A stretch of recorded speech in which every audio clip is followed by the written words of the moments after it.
Hello everybody and welcome back to Witchfix. Today I'm going to be looking at the third book in the Witch PI series by Adele Abbott, which is called Witches When Everything Went Crazy. I'm having a hard time keeping these titles straight in my head because they're all kind of similar and they all have like the same pun at the beginning, but I will try and refer to this one as the correct title as I go through this review. Now, I got back into these, as I said in the last review for book 2, because someone was talking about how much they enjoy the series in the comment section on YouTube, which is fair enough. I am kind of enjoying them. They're kind of light and fluffy, and they have like a good amount of pacey action going through them, so I don't mind reading them.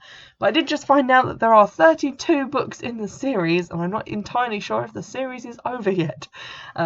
So that's a big commitment, and I'm one of those people who, when they start reading a series, kind of feels like they have to read the whole thing. So I'm struggling right now, and I will try and fit these in around the other books that I want to read, because I have purchased them with money, and because you don't just want a review of the same series like every episode. But that means that I will maybe start to forget some of the plot points, so apologies in advance. Now, this book goes much in the same way as the second one. There are lots of itty-bitty little plot points going along, several small and large mysteries being solved, and obviously stuff going on in main character Jill's personal life. The blurb is actually really short on Goodreads. It says, "A love-struck cat, a wedding, and a hit-and-run murder. There's never a dull moment for PI and budding witch Jill Gooder. But how will she cope when the magic goes to a whole new level?" Now, that's a reference to the fact that Jill has recently moved up a level in spellcasting. She was on level 1, she's now level 2. I think there are 6 levels in total, and they get harder and require more focus. But she's making really good progress. She's kind of like a magical protege, which is very impressive. Now, the hit and run murder referenced in the blurb is sort of like the main mystery element to the plot. There are, of course, several other mysteries, to the point where I started to feel a little bit bombarded by them. I kind of wanted there to be more focus on the main mystery, and then maybe one or maybe two at a stretch smaller mysteries to keep Jill's private life relevant to the plot. But we did have quite a number of mysteries. So in addition to the murder mystery element, there was also the mystery of what was going on with Jill's neighbour, Mr. Ivers, who had gone from being a boring dude to being kind of a stud with the ladies. There was also a mystery of who had run off with the holiday money that Jill's sister and husband had pitched in with a whole group of people to go on holiday. And there was another mystery element, Jill's mother's wedding ring going missing from the nursing home where she obviously died in the first book. There's a sort of semi-mystery at the beginning, which I don't really count as a mystery, but Winky is getting, that's the cat, Winky the cat is getting deliveries of cat treats, and also some of Mrs. V's scarves are going missing. I mean, it's pretty obvious what's happening there, but it was just kind of like another mystery. So there was a lot of stuff going on, and I kind of wish that it had been scaled back, because there were already quite a lot of other things going on in addition to the mysteries. For example, an attack by the evil one, or the dark one. I think he's called the dark one. Basically, the series is Voldemort. And a whole wedding and hen night thing to do with Jill's mum getting remarried as a ghost, and then the plotline of Kathy wanting to spend her birthday with Jill, but Jill also having the commitment of the wedding on that day, so that had to be like gone through. So there was a lot to pack into the book, and again I started to feel like maybe it was just too much and it needs to be kind of thinned out a little bit, because otherwise it's just kind of too crazy and too hectic and there's too much to remember. So that was probably my main gripe with the book. Overall, the satisfaction rate of the mysteries being solved was pretty good. I liked the conclusion to the missing holiday money one, although I had forgotten who one of the perpetrators was by the time we got to the end, because obviously there had been so much other stuff layered on top of it that I just started to lose track of people's names and what they were doing, and I couldn't be bothered to go back because I was on my Kindle and it was just too complicated. So that was slightly disappointing. Also, and this is a spoiler alert, the main murder mystery. Now, in the last review of the second book, I did kind of criticise it for wrapping up the main mystery around the 68% mark, and then not really having anything to base the rest of the book around. That doesn't happen this time. The mystery does kind of go on. in the book, but I wouldn't say that it was satisfactorily wrapped up. And here is why.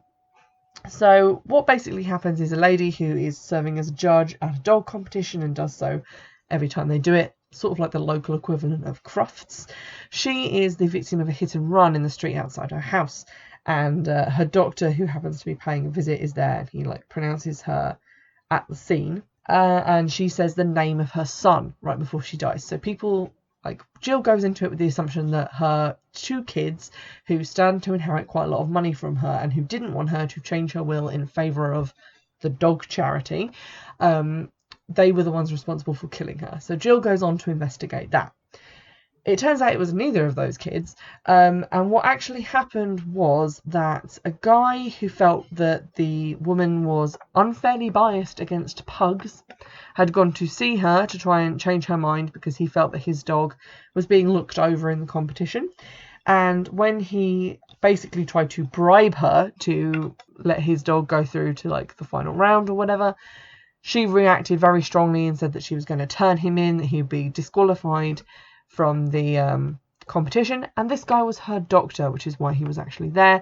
So he tried to give her a sedative because she's quite an old lady and she was becoming hysterical, at which point she ran out of the house and into the road and was hit by a car, which then drove away. And I was like, oh, okay, so now we know why she just randomly ran out of the house into the road. But when are we going to find the person who hit her with their car and then drove off, which is a crime? And they definitely were the ones who killed her. But we never find out who that is. There's a little bit of to and froing about whether the guy who sort of chased her out into the street was at fault for her death, which I would say, if his version of events is to be believed, no, because he wasn't chasing her or threatening her in any way, but she was afraid of him. But she got hit by a car that then just drove off, and they never find who was driving it or where they went to or why they didn't stop. So it just really irritated me that the actual crime that had been committed wasn't solved by the end of the book, and to be honest, that kind of put a downer on this, and I would say this was probably my least favourite one so far of the 3 that I've read in the series.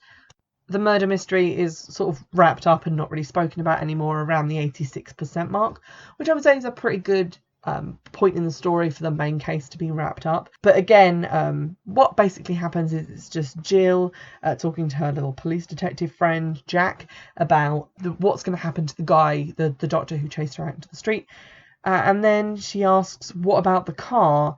And Jack says, we're still looking for it, I'm not sure if we'll ever find it. That's just all we get. Moving on from the sort of mystery elements to the Jill's personal life elements of the story, there are a couple of callbacks to things that have happened previously, like the Beanie Baby rustling, and those things are sort of built into the story and not really plot relevant. But the whole idea of Kathy and her spending the day together on the same day as the wedding was kind of a big thing that was brought up in the previous book, and I was expecting there to be some ramifications in this, but it actually kind of gets pulled off really well.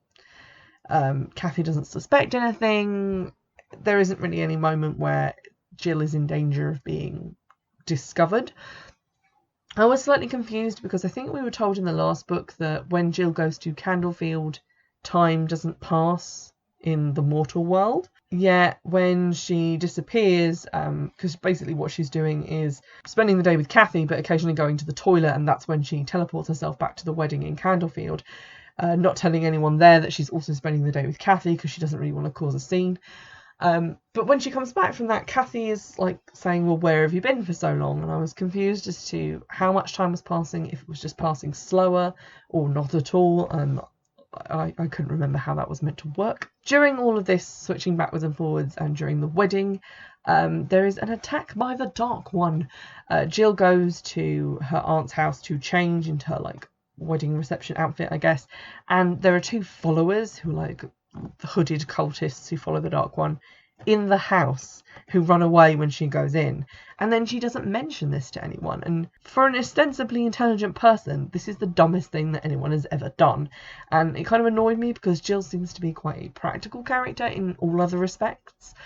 But in this regard, she just kind of went, oh, I don't really want to ruin the wedding, so I'm not going to say anything. Anywho, so it looks like we're going to see some more direct hunting of the Dark One, or more involvement of that in the plot going forwards, because after he or she teleports one of Jill's cousins away and then teleports her straight back with the message saying, I can take anyone you love, which is like pretty dark stuff. Jill starts looking into ways that have been trying to find the Dark One, and basically trying to come up with new ways, because she can't believe that so little progress has been made on this by the magical community. And to be honest, I'm right there with her. I suppose the other main kind of plot relevant thing going forward is that while Jill is continuing her burgeoning relationship with Detective Jack, she's also still kind of got the wizard guy from Candlefield on the hook. But at the end of the book, she finds out from her friend, like in the magic police, that guy has actually been arrested by her before. And to be honest, I kind of think he might be the Dark One.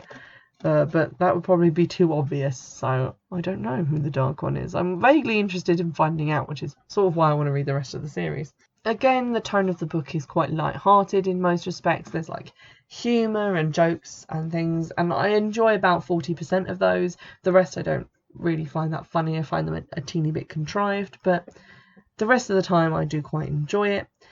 The thing that bothers me about it slightly is that it is very, to use a very technical term, bitty, in that there aren't like a whole chapter where it's set in Candlefield or a whole chapter dealing with one thing.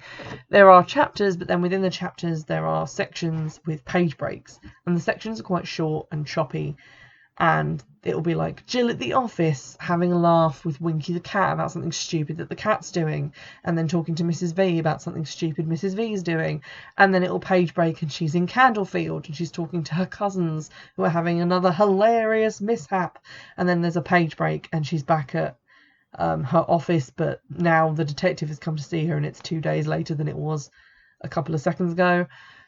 And it feels very much like someone had written a bunch of like humorous skits and then just kind of sandwiched them all together. And I'm not saying that the plot doesn't flow or that the time doesn't make sense, because it actually does, which is quite a good aspect of the writing. But at the same time, it does kind of leave you feeling like you are watching like a Mitchell and Webb murder mystery show, like that is just made up of a bunch of different skits or a bunch of different clips of various different episodes that have been sandwiched together. All in all, I think basically everything that I've raised is more so a matter of like my own taste than bad writing. I do think the books are quite well written. They're just not to my specific tastes.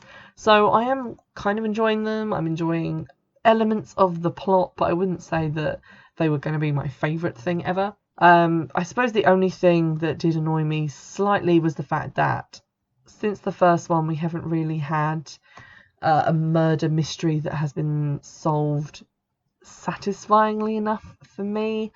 So I'm really hoping that the fourth book has a mystery that is actually solved and that isn't solved like halfway through the book, leaving us with like nothing to go on with. I do think if they're going to have, like, if the author's going to bother putting these murder mysteries into the plot instead of just like missing dogs or cheating wives or whatever it is a PI is usually dealing with, then they deserve to be treated with some sense of gravity in terms of their involvement in the actual plot, as opposed to just being like something that takes place off screen in between amusing asides with the talking cat and the batty old lady. It just seems like they're kind of fading further and further into the background with each book that I read, which is troubling. I do really want to continue reading the series and find out, you know, who the Dark One is and what all that stuff's leading up to and what's going to happen to the characters that I do like in the novel. And I really like Jill herself as a main character still.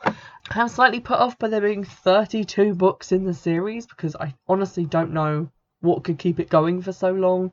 But I guess I'll find out, or attempt to find out.